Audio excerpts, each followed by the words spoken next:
buenas tardes, ingeniero. Muy buenas tardes, compañeros. Soy el estudiante Ariel Rodríguez Lindo del Agro 4.1 y soy del grupo B, y mi grupo B está conformado por Bruno Santiana, Gilton Muñoz, Nicolás Molina, Sujeri Pozo y quienes hablan.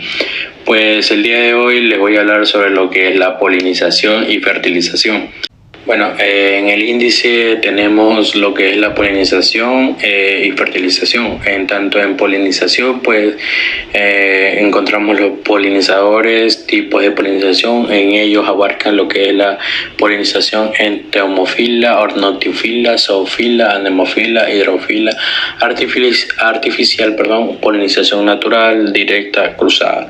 Y pues la polinización es el proceso mediante el cual el polen llega al estigma de una flor y abejas de polinización. En fertilización, pues fertilizantes, fertilización en plantas, importancia, realidades sobre los fertilizantes, tipos de fertilizantes. En ella abarca también lo que es químicos, orgánicos y pues tipos de abonos, nutrientes, optimización de la dosis de fertilizantes y curvas de reproducción de fertilizantes y consecuencia errónea fertilizante.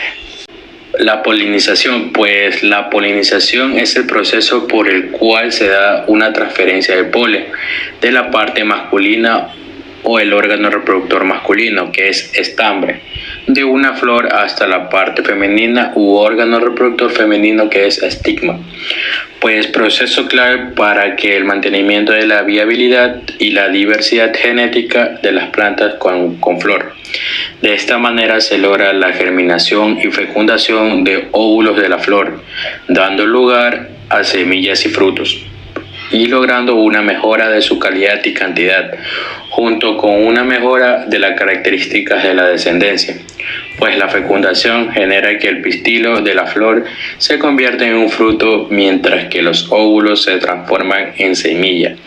Pues esto constituye un proceso de gran importancia para garantizar la supervivencia de los diversos ecosistemas terrestres naturales, pues así como vital para la continuidad de la producción de alimentos y en lugares de producción hortícola donde no se ha garantizado la polinización y se ha observado un proceso uniformado del paisaje asociado con una pérdida de biodiversidad. Por otro lado, les hablaré sobre lo que es los polinizadores. Pues es un proceso que puede llevarse a cabo de manera biótica, si el transporte de polen es por el viento o el agua, o de manera abiótica, donde intervienen animales como vectores de transporte, entre los que se encuentran invertebrados, aves o mamíferos, que buscan encontrar recursos para su alimentación, desarrollo o reproducción, ya que las principales especies polinizadoras son abejas, mariposas, moscas, polillas y escarabajos y murciélagos. Pues existen estudios que estiman que dentro del 90% de la polinización que ocurre en todo el mundo, pues el 67% es realizado por insectos, de manera que puede afirmarse que se trata del grupo más importante de polinizadores, cuya actividad se ha podido demostrar en todo tipo de cultivos.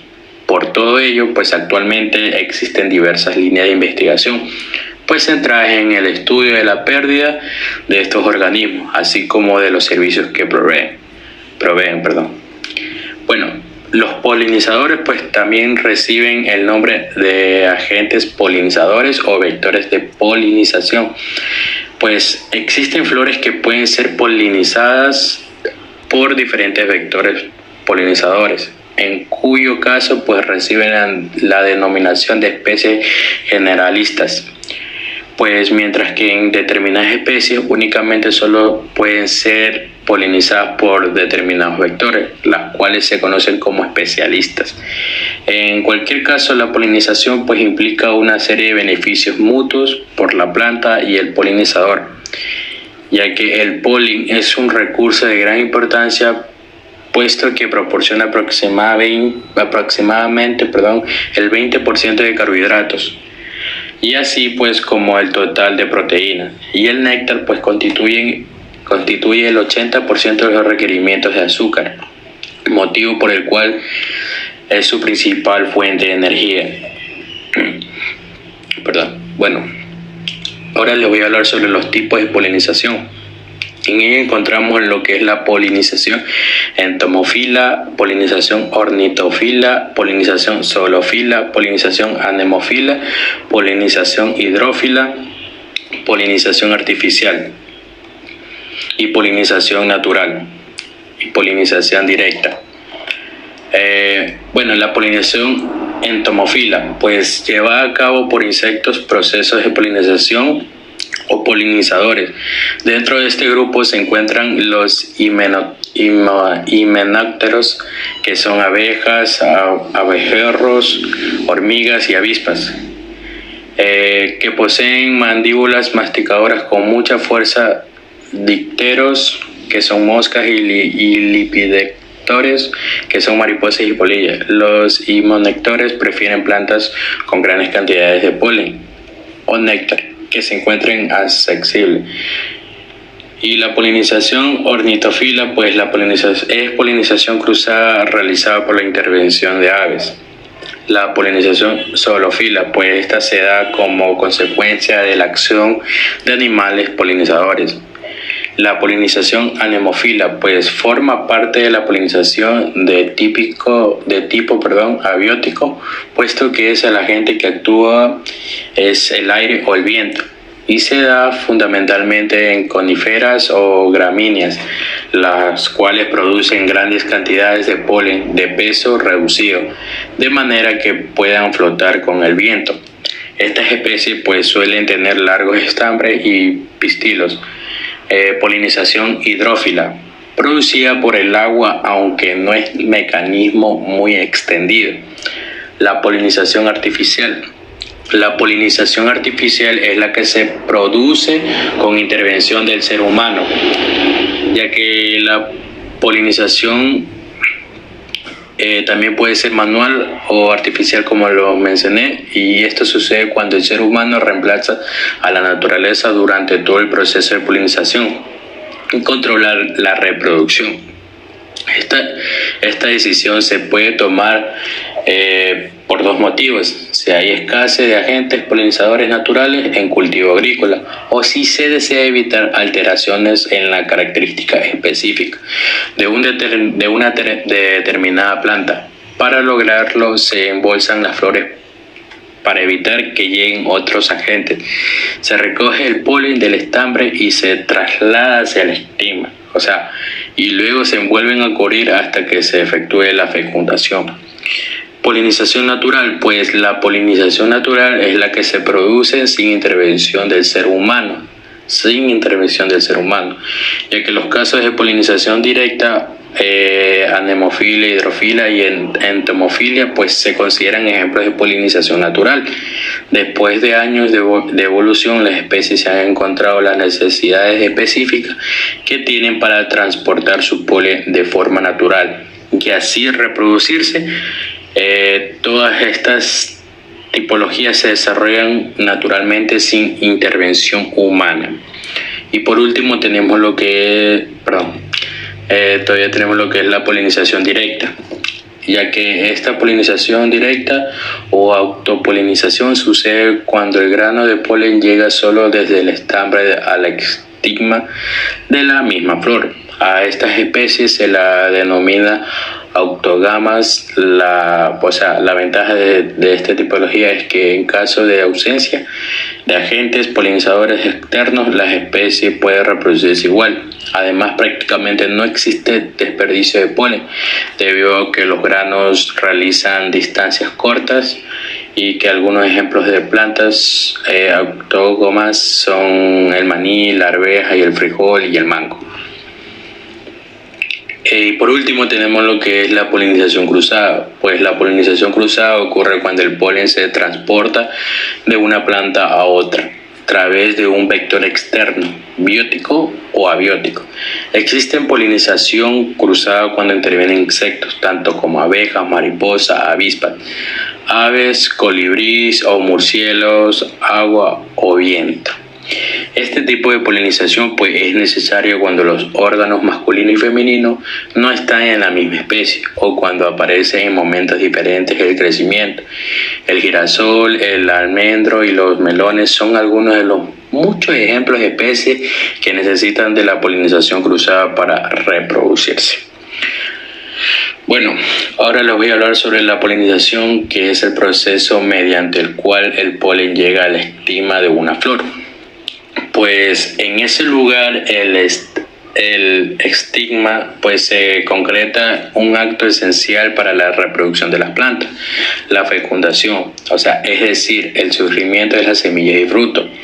Ese grano de polen proveniente del estambre, nombre con el que se conoce al órgano floral masculino, puede llegar al órgano floral femenino de distintas maneras, por las acciones del agua o el viento, vectores abióticos, obviamente, y por insectos, aves o algunos mamíferos, que son vectores bióticos, los cuales polinizan alrededor del 80% de las flores. Pues como mencioné hace rato, en abiótico pues existe lo que es el viento y el agua, que esto se realiza una polinización anemófila o hidrófila, ya que el polen viaja naturalmente en el viento o en el agua para encontrar el órgano femenino y efectuar la fecundación. Y en bióticos, pues obviamente son insectos o animales de más de 2000 especies que llevan el polen de una flor a otra, además de colaborar con la reproducción de las plantas. A través de este proceso, pues los agentes polinizadores consiguen su propio alimento. Pues ahora les hablaré sobre lo que es las abejas y polinización. Pues las abejas son fundamentales en la polinización, puesto que el 87% de los alimentos que consumimos pues actualmente depende de ello. Sin embargo, en los últimos años se ha producido un alarmante declive del número de abejas relacionado con un síndrome conocido como síndrome de colapso de las colonias. Pues entre las causas que lo desencadenan se encuentran factores como la pérdida y el deterioro de los hábitats, el abuso de los pesticidas y otros químicos con neonicotinoides y los monocultivos de grandes extensiones, que están asociados a una pérdida de biodiversidad. Por este motivo, pues resulta imprescindible iniciar una implementación de diversas técnicas que aseguren la conservación y protección de los polinizadores, como puede ser el caso del mantenimiento de una alta diversidad floral en las fincas, pues con especies ricas en polen y néctar, cuya disposición pueden hacerse dentro de los cultivos o en los márgenes, pues estas especies atraen polinizadores al proporcionarles un lugar de anidación y recursos alimenticios, pues todo ello debe llevarse a cabo con los profesionales adecuados, de manera que no existan competencias entre las especies de cultivo y las bandas florales. En innovación contamos con un grupo de especialistas dedicados al asesoramiento en el mundo agrícola, con cuya ayuda puede iniciarse estos programas para favorecer la instalación de fauna auxiliar. Bueno, después de haberle dado el concepto de polinización, pues ahora les hablaré sobre lo que es la fertilización. Pues en ella se abarca lo que es el fertilizante, obviamente. Pues un fertilizante o abono es cualquier tipo de sustancia orgánica o inorgánica que contiene nutrientes en formas asimilables para las plantas, para mantener o incrementar el contenido de estos elementos en el suelo y mejorar la calidad del sustrato a nivel nutricional y estimular el crecimiento vegetativo de las plantas, etc. Pues Ejemplos naturales o ecológicos de abono pues se encuentran tanto en el clásico estiércol mezclado con los desechos de la agricultura como el forraje o en el guano formado por los excrementos de las aves, por ejemplo de corral como el de la gallina. Pues los fertilizantes son uno de los insumos agrícolas indispensables para que los cultivos tengan un mayor rendimiento. El uso de fertilizantes pues permite a los productores agrícolas obtener una mayor producción y que son sustancias ricas en nutrientes que se utilizan para mejorar las características del suelo para su mayor desarrollo de los cultivos agrícolas. Ahora les hablaré sobre lo que es la fertilización en las plantas. Pues las plantas para crecer necesitan de nutrientes en proporciones variables para completar su ciclo de vida y para su nutrición. Pues en las plantas se han encontrado unos 50 elementos, pero solo 16 han sido determinados como esenciales. Para que un suelo produzca adecuadamente, un cultivo debe abastecer la planta de los nutrientes en cantidad necesaria y en un balance proporcional con los otros elementos. En los ambientes naturales, pues las plantas se adaptan a las condiciones de nutriente y las diversas formaciones vegetales que tienen pues que ver con la disponibilidad de los mismos. Pues en cambio en la agricultura moderna pues se deben emplear técnicas de aporte de nutrientes para garantizar buenas cosechas. Pues cada tipo de nutriente ejerce una función en la planta y su deficiencia es detectable a veces a simple vista. Su importancia, pues el importante incremento de la población mundial en los últimos años pues viene exigiendo un constante reto a la agricultura para proporcionar un mayor número de alimentos tanto en cantidad como en calidad. Para alcanzar el reto de poder incrementar la producción agrícola para abastecer el crecimiento de la población, únicamente existen dos factores posibles. Primero, aumentar las superficies de cultivo, posibilidad cada vez más limitada, sobre todo en los países desarrollados, lo que iría en detrimento de las grandes masas forestales. Por otro lado, pues tenemos lo que es proporcionar a los suelos fuentes de nutrientes adicionales en forma asimilables por las plantas para incrementar los rendimientos de los cultivos. Pues esta opción es posible mediante la utilización de fertilizantes minerales, con cuya aplicación racional se ha demostrado en los ensayos de larga duración el gran efecto que ha tenido en el incremento pues, de los rendimientos de las cosechas, obteniendo a su vez productos con mayor calidad. Los fertilizantes, pues, utilizados de forma racional, contribuyen a reducir la erosión, acelerando la cubierta vegetal del suelo y protegiéndolo de los agentes climáticos. Pues asimismo, la necesidad de obtener actualmente nuevas fuentes de energía abre un nuevo campo para la agricultura. Y la aplicación adecuada de fertilizantes pues debe contribuir a conseguir este objetivo, ya que la biomasa es una fuente principal para la obtención de energía renovable. En definitiva, pues gracias a los fertilizantes se alcanzan los siguientes retos. Primero, asegurar la productividad y calidad nutricional de los cultivos, ofreciendo una seguridad alimenticia y incrementando el contenido de nutrientes de las cosechas. Segundo, evitar la necesidad de incrementar la superficie agrícola mundial, ya que sin los fertilizantes habría que destinar millones de hectáreas adicionales a la agricultura. Tercero, conservar el suelo y evitar su degradación.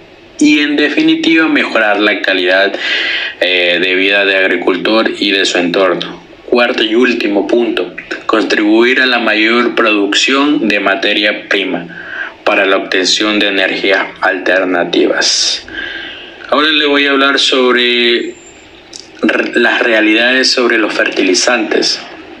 Pues dice que de forma general se tiende a transmitir a la sociedad que generalmente desconoce la naturaleza de los abonos inorgánicos. La idea de que la aplicación de fertilizantes conlleva cultivos menos sanos o menos naturales y que su utilización no es necesaria. Pues este mito, por decirlo así, debe desecharse, en cuanto que los fertilizantes no agreden al medio ambiente ni a la salud cuando se aplica eficientemente y de forma racional.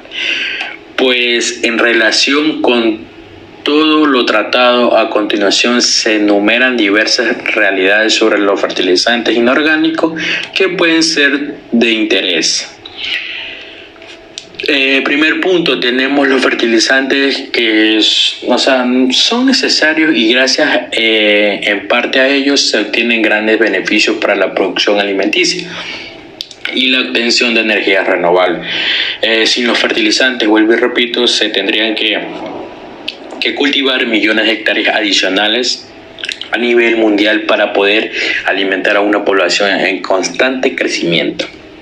Pues segundo punto, los fertilizantes contienen nutrientes de origen natural, principalmente nitrógeno, fósforo y potasio, que provienen de la propia naturaleza y por tanto no son obtenidos por el hombre, pues estos nutrientes son exactamente los mismos que los incluidos en los abonos orgánicos, pero en estas formas pueden ser asimiladas por las plantas, lo que sucedería pues también de forma natural, pero en un periodo mayor de tiempo. Tercer punto, pues es necesario aportar nutrientes a los cultivos en forma fácilmente asimilable y de manera equilibrada.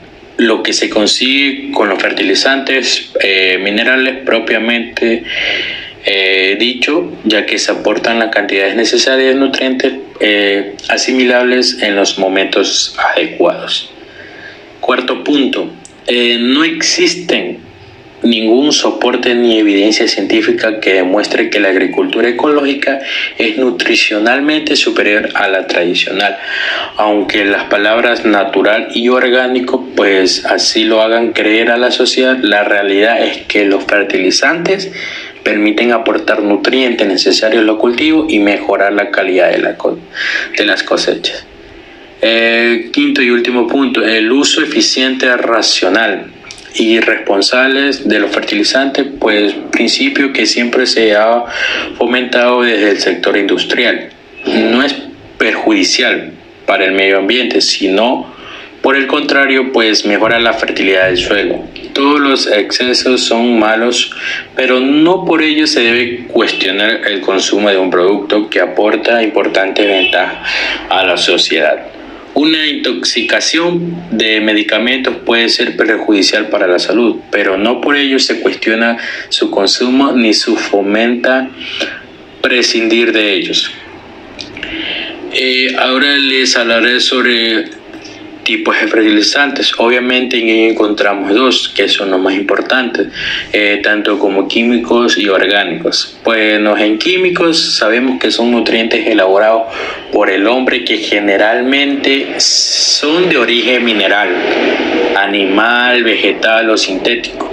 Dentro de los fertilizantes químicos están elaborados con los nutrientes principales para la tierra, que son nitrógeno, fósforo y potasio.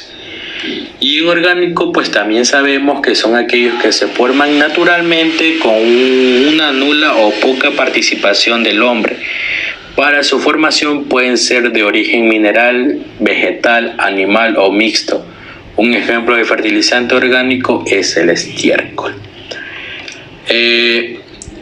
Aplicación de los abonos, pues generalmente los abonos son incorporados al suelo, pero pueden ser también aportados por el agua de riego. O sea, una técnica particular, el cultivo hidropónico, permite alimentar a las plantas con o sin sustrato. Tipos de abonos, pues en ello encontramos lo que es abonos orgánicos, inorgánicos, abonos simples, abonos compuestos, abonos compuestos. Bueno, en abonos orgánicos, como ya lo dije, pues los abonos orgánicos son generalmente de animal o vegetal. Pueden ser también de síntesis o aminoácidos o urea.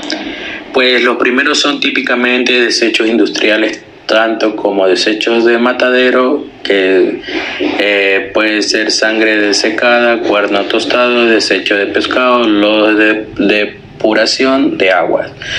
Son interesantes por su aporte de nitrógeno, de descomposición relativamente lenta, y por su acción favorecedora de la multiplicación rápida de la microflora del suelo, pero enriquecen poco el suelo de humus estable. Pues los segundos pueden ser de desechos vegetales, residuos verdes, compostados o no. Su composición química depende del vegetal, de que proceda y del momento de desarrollo de este. Pues además de su sustancia orgánica, contiene gran cantidad de elementos como nitrógeno, fósforo y calcio, así como un alto porcentaje de oligoelementos, que también puede utilizarse el purín, pero su preparación adecuada es costosa. En abono inorgánico, pues los abonos inorgánicos son sustancias de origen mineral producidas por la industria química, pues la industria química interviene sobre todo en la producción de abonos nitrogenados que pasan por la síntesis del amoníaco a partir del nitrógeno del aire. Del amoníaco se desprende el proceso de producción de la urea granulada, pues este se comercializa como refrigerante para la industria, y también sirve para la elaboración de cosméticos y tintura de cabello, y la fabricación de desinfectantes y limpiadores de cocina, entre otros.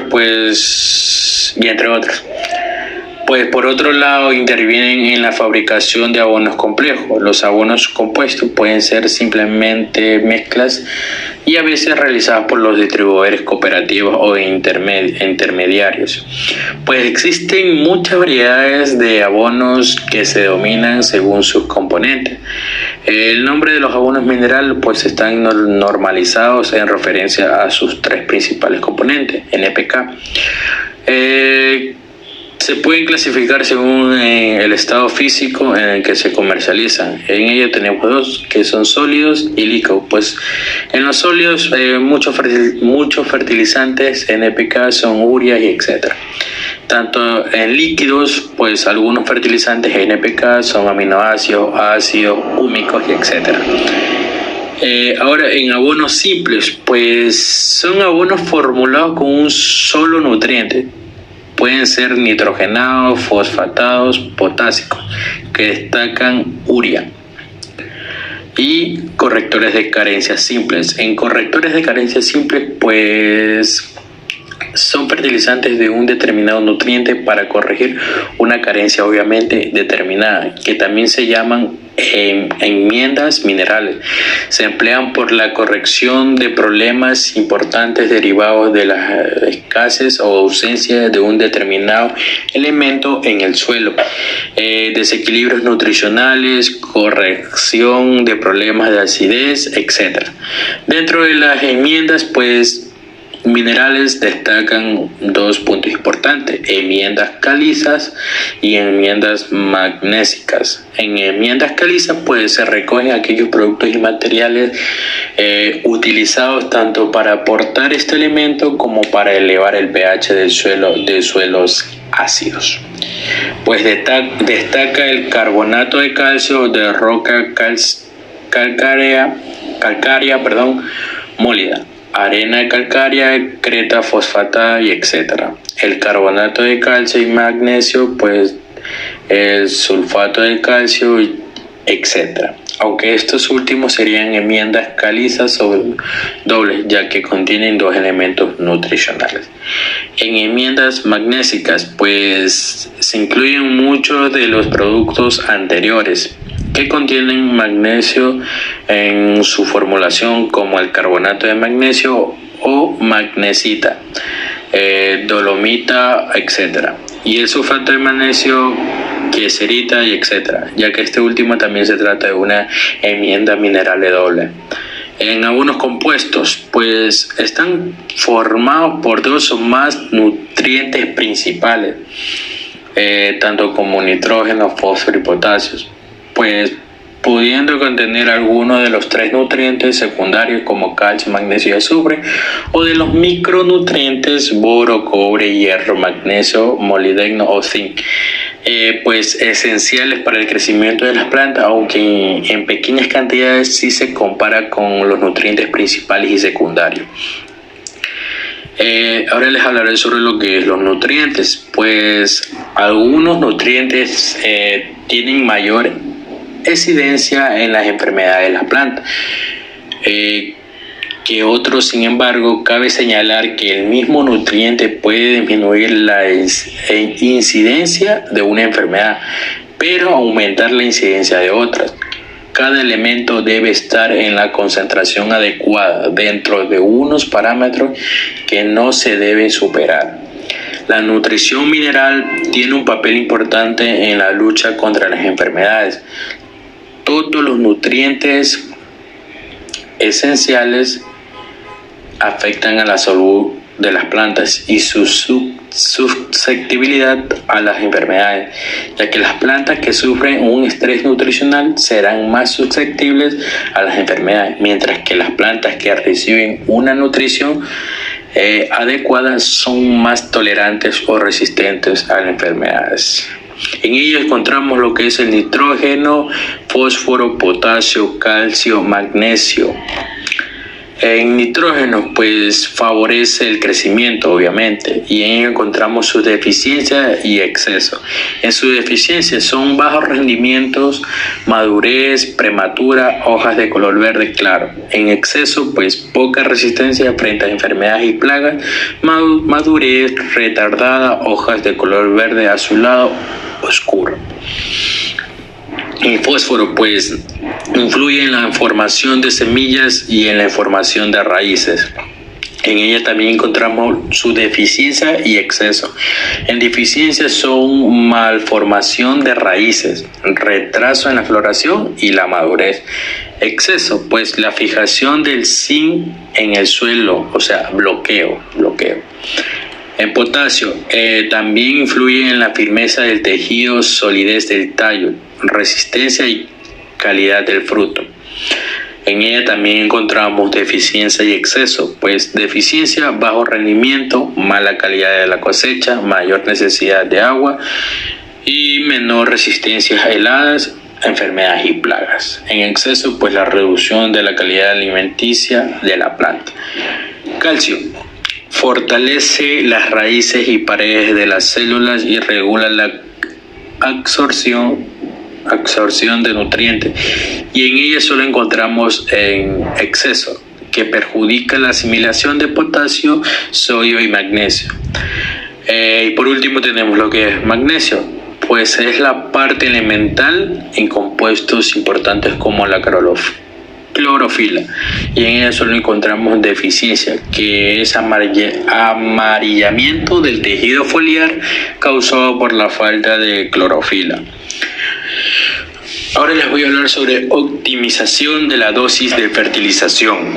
Pues en general una mayor disponibilidad de un nutriente en el suelo se traduce en una mayor concentración de este nutriente en la planta. Sin embargo, la disponibilidad de un nutriente en el suelo no es el único factor que afecta su absorción por la planta, pues respecto a la cantidad de abono o fertilizante utilizado que necesita un cultivo, se suele medir en unidades totales de fertilizante, aunque la forma correcta es referirnos a la eficiencia de las unidades suministradas por el mismo producto y la misma cantidad.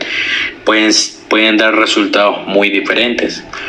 pues el abonado no es solo la cuestión de echar mucha o poca cantidad, sino de conocer y aplicar de forma adecuada lo que se va a gastar y en qué se va a gastar. Para conseguir la nutrición perfecta de la planta es necesario un suministro que crecienta a la vez que las necesidades de la misma, acoplándose a su curva de absorción de nutrientes.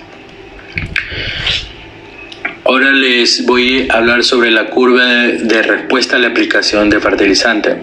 En ella encontramos un gráfico que hace referente al rendimiento por ciento del máximo y aplicación óptima de nutrientes. En ese cuadro podemos apreciar sobre la aplicación de fertilizantes de acuerdo al gráfico que tenemos ahí. Pues en el punto A, como pueden ver, en el A es fertilización insuficiente. ¿Qué quiere decir con esto? Pues que es deficiencia, rendimiento pobre. O sea, que cuando no se aplica fertilizante, el rendimiento está en su nivel mínimo. Al principio, pues el rendimiento aumenta mientras va aumentando la tasa de aplicación de fertilizante. En el B, pues tenemos lo que es la fertilización exacta, o sea, máxima eficiencia y óptimo balance de nutrientes. O sea, esto quiere decir que hasta que el rendimiento alcanza el nivel máximo, no puede más. Y en el punto C tenemos lo que es fertilización superior, o sea, desperdicio, no rendimiento adicional y daños. O sea que a partir de este momento cualquier adición de fertilizante adicional no aumentará el nivel de rendimiento. Y tenemos el último punto, fertilización excesiva, que es la D. Pues esto obviamente es toxicidad, salinidad, daños y pérdida de rendimiento. O sea, que cuando las tasas de aplicación de fertilizantes son demasiadas altas y disminuye el rendimiento y debido a daños de salinidad y toxicidad específica de nutrientes. Bueno, momento y frecuencia de la aplicación de fertilizantes.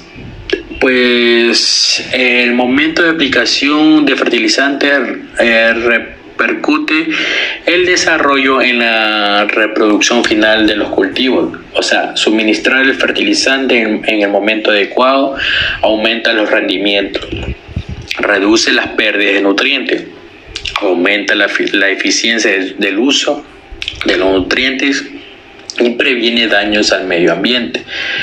Al contrario, pues si se aplica a destiempo en momentos donde la planta no los necesita o demasiado tarde, provoca pérdida de nutrientes, desperdicio de fertilizantes, incluso daño al cultivo.